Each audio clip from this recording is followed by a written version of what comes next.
वंदे मातरम के प्रति मुस्लिम लीग की विरोध की राजनीति तेज होती जा रही थी। मोहम्मद अली जिन्ना ने लखनऊ से 15 अक्टूबर 1937 को वंदे मातरम के विरुद्ध का नारा बुलंद किया। फिर कांग्रेस के तत्कालीन अध्यक्ष जवाहरलाल नेहरू को अपना सिंहासन डोलता दिखा। बजाय कि नेहरू जी मुस्लिम लीग के आधारहीन बयानों को तगड़ा जवाब देते, करारा जवाब देते, मुस्लिम लीग के बयानों की निंदा करते,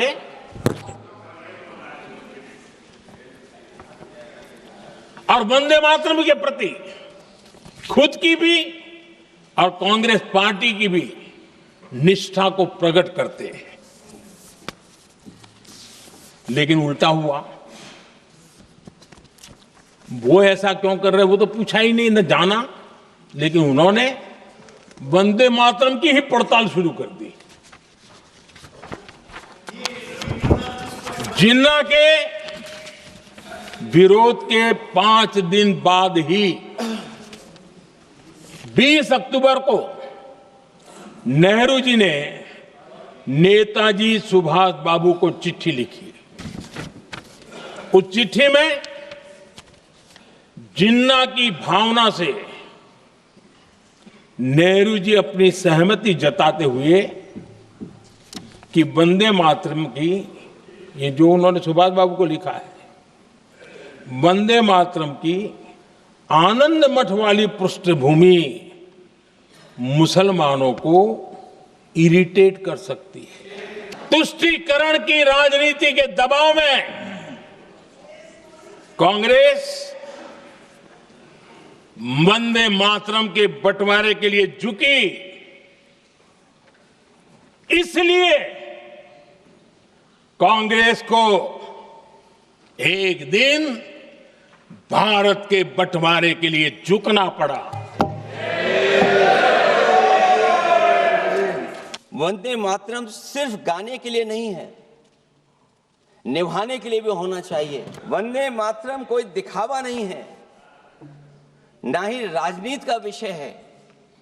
क्योंकि सभापति महोदय, हम जब ये इनके विचारों से, इनके भाषणों से जब बाहर सुनते हैं तो ऐसा लगता है कि वंदे मातरम इन्हीं का बनवाया हुआ गाना है। जिन्होंने सभापति महोदय, जिन्होंने आजादी के आंदोलन में भाग ही नहीं लिया है, वो वंदे मातरम का महत्व क्या जानेंगे। सच तो ये है कि सरफरोश लोग वंदे मातरम दिल से बोलते थे। उन आजादी के दीवानों के खिलाफ कुछ लोग अंग्रेजों के लिए जासूसी और मुखबिरी का भी काम करते थे। दरअसल ये राष्ट्रवादी नहीं बल्कि राष्ट्र विवादी लोग हैं। जहां विवाद करना हो, कभी अंग्रेज विवाद कर करके, डिवाइड कर करके, डिवीजन कर करके राज किया करते थे। सभापति महोदय, आज भी वही रास्ता कुछ लोग अपना रहे हैं। कम से कम ये भी खगाला जाए इतिहास में कि वंदे मातरम कुछ लोगों ने कब गाया। उन मुखबरों से ये सवाल पूछा जाए कि स्वतंत्रता के बाद भी उन्होंने अपना गीत क्यों बनाया। उनकी एक रंगी सोच ने तिरंगा क्यों नहीं फहराया। वंदे मातरम सियासत के झूठे राष्ट्रवादियों के लिए नहीं है, गलत लोगों की गलत मंशा पूरा देश समझता है। हम आज यहाँ ये बहस क्यों कर रहे हैं? हमारा राष्ट्रगीत है, इस पर क्या बहस हो सकती है? हम ये बहस यहाँ आज 2 वजहों से कर रहे हैं। पहला कि बंगाल का चुनाव आ रहा है, हमारे प्रधानमंत्री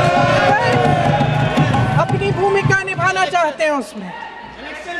और दूसरी वजह ये है ये मकसद है, पुरानी मकसद इनकी अध्यक्ष महोदय, कि जिन्होंने स्वतंत्रता की लड़ाई लड़ी, जिन्होंने देश के लिए बड़ी बड़ी कुर्बानियां दी, उन पर सरकार नए आरोप लादने का मौका चाहती है। देश का ध्यान फिर से जनता के ज्वलंत मुद्दों से भटकाना चाहती है। यही एक मकसद है आपका। सच ये है कि ये दिखने लगा है, उनका आत्मविश्वास घटने लगा है, उनकी नीतियां देश को कमजोर कर रही हैं, और मेरे सत्ता पक्ष के साथी चुप इसलिए हैं क्योंकि अंदर अंदर से वे भी इस बात से सहमत हैं।